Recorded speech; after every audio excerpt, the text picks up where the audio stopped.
النهارده رابع يوم العيد، كل سنه وانتم طيبين. طلعنا بقى ناكل بره عند باندا في المحله. عمالين نلف المساحات على مكان فاضي، مش لاقيين مكان خالص خالص. فين وفين على ما لقينا مكان فاضي. شوفوا النبي بتعمل ايه. ابو عمر بقى خد عمر ودخله جوه وشوفوا المنيو بتاع الاكل وكده. ودي مش مريحه نفسها، عماله تتنطط. وشوفوا قلعت الجاكيت بتاعها، بصوا الجاكيت النبي بتاعها قلعته وقامت رميه جنبيها. هنشوف بقى الاكل وهصور لكم الطلبات وهنشوف الدنيا فيها ايه. لا لسه. بص لي يا عمر. عمر يا كوكو، الحكي يا كوكو بالراحه كده. اللهم صل وسلم على بارك على سيدنا محمد. دي بقى الحاجه.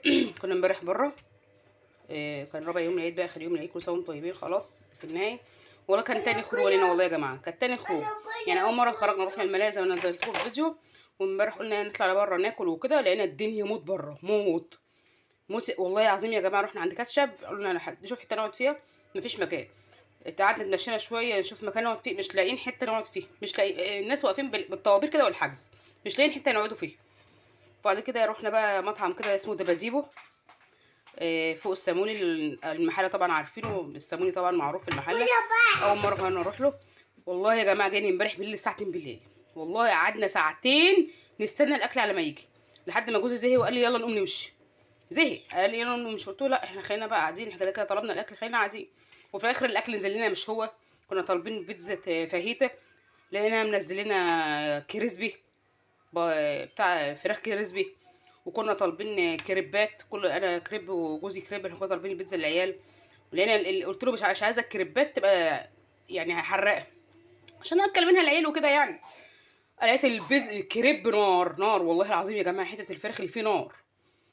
وتيجي تتكلمي مش لاقي حد تتكلمي معاه، لان يكلم واحد يقول لك هبعت لك التاني، يكلم التاني يقول لك هبعت لك التاني، بيشقطونا لبعض. وفي الاخر بقى جوزي بقى قعدت اكل العيال منها حتت كده فراخ. العيال مثلا قال لك لا ما رضوش ياكلوا، ما رضوش ياكلوا منها خالص بقى، خلاص ما رضوش ياكلوا. قلت لهم خلاص كلوا البيتزا وخلاص، بعد كده بقى بجيب لكم اي حاجه تانية تاكلوها من بره. اكلت انا بقى الكريب، انا بحب الحراق عموما يعني.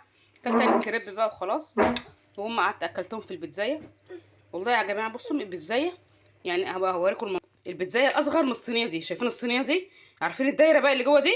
هي دي البيتزايه. وبخمسه ب 90 جنيه، ب 90 جنيه البيتزايه، وملهاش طعم. واللي عارف العيش هو اللي هي العجينه كده، مش حلو خالص. والكريب برضو نفس النظام، الكريب من جوه تحس ان هو عجين، مش عارفه انت بتاكلي ايه بصراحه. ومع ذلك زحمه، يعني مش فاهمه هو زحمه كده ليه، زحمه يعني، مش لاقي حته برضه تقعدوا فيه. مش عارفه كان حظنا في الاكل الوحش ولا هو الوحش، انا مش عارفه، انا اول مره اكل عنده بصراحه. المهم الحمد لله كلنا بقى ومشينا. وبعد كده جبت لهم جيلاتي من عند الكابتن، وبعد كده بقى جبت لهم بقى الحلاوه دي معاه ربع كيلو، عامله 28 جنيه. وجبت بقى ايه سلطه الجبنه دي، عامله 17 جنيه، كانت بقيت 50 جنيه يعني.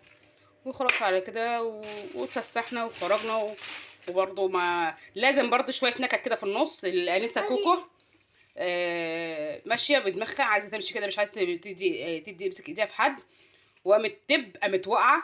والله لو اوريكم هدومها، لسه غاسله هدومها حالا اهو.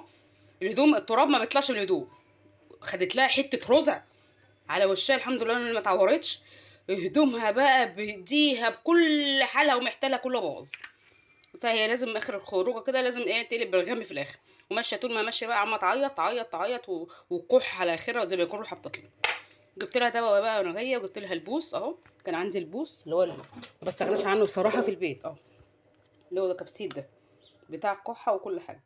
جيت اديتها البوسه واديتها الدواء، قعدت تكح برضه بالليل وهي نايمه، قامت مرجعه بالليل وهي نايمه، وكانت حالتها حاله يعني بالليل. والله اوريكم السراير مغيره سرير وزي سرير. انا كنت الملايه دي كنت فرشاها. شوفوا قمت الساعه 3 الفجر والله و3 ونص، كانت نايمه جنبي، قمت غيرت لها هدومها، وغيرت لها، بقيت شايفه قدامي اصلا يعني مش شايفه قدامي. وغيرت الملايه وغيرت المخده وغيرت الحاجه كلها عشان نعرف ننام بقى على نظافه. شوفوا بتتمرمغ ازاي. مش عارفه اعمل ايه في الكحه دي ملازمانه صيف وشتاء. دلوقتي بقى اغير بقى الملايات دي كلها واروق الدنيا واظبط الدنيا. خلاص بقى العيد خلص خلاص. كل سنه وانتم طيبين.